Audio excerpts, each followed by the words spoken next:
अमीर बनना हर कोई चाहता है और अमीर बनने का सबसे भरोसेमंद तरीका है सही निवेश।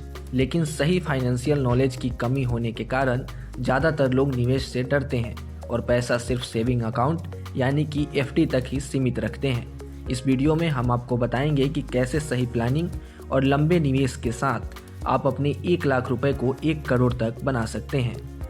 मान लीजिए आपके पास आज 1 लाख है और आपका लक्ष्य है उससे 1 करोड़ बनाना। अक्सर लोग शेयर बाजार की कहानियां सुनते हैं कि किसी ने शेयर में पैसा लगाया और कुछ सालों में करोड़पति बन गया, लेकिन हकीकत यह है कि सीधे शेयर चुनना मुश्किल होता है और इसमें रिस्क भी काफ़ी ज़्यादा होता है। इसलिए ज़्यादातर फाइनेंशियल एक्सपर्ट एफडी की जगह म्यूचुअल फंड में लॉन्ग टर्म निवेश की सलाह देते हैं। अब अगर एफडी की बात करें तो आमतौर पर इसमें 7 से 8% तक का ही रिटर्न मिलता है। अगर आप 30 साल तक एफडी में निवेश करते हैं तो 1 लाख बढ़कर 7 से 10 लाख तक ही पहुंच पाएगा। यानी सिर्फ एफडी के भरोसे से 1 करोड़ का फंड तैयार करना मुश्किल ही नहीं नामुमकिन है।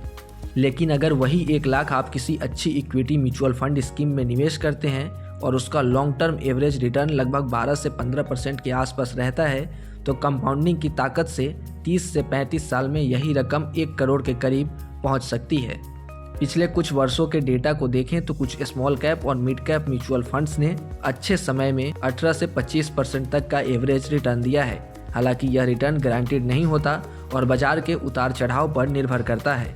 उदाहरण के तौर पर quantum small cap, axis small cap, Nippon India small cap और क्वांट मिड कैप जैसे फंड्स ने लंबे समय में मजबूत प्रदर्शन दिखाया है। अगर आप धैर्य के साथ लंबे समय के लिए और सही स्कीम चुनकर निवेश करते हैं तो 1 लाख से बड़ा फंड बनाना पूरी तरह संभव है। याद रखिए, म्यूचुअल फंड में सबसे बड़ा फायदा समय और कंपाउंडिंग का होता है। यानी आप अगर समय पर ध्यान देंगे, लंबे समय तक पैसे नहीं निकालेंगे तो आपको फायदा उतना ही ज़्यादा मिल सकता है। ऐसे ही तमाम फाइनेंशियल अपडेट के लिए आप बने रहें हमारे YouTube चैनल के साथ ताकि हर सप्ताह आपको फाइनेंशियल अपडेट मिलते रहें।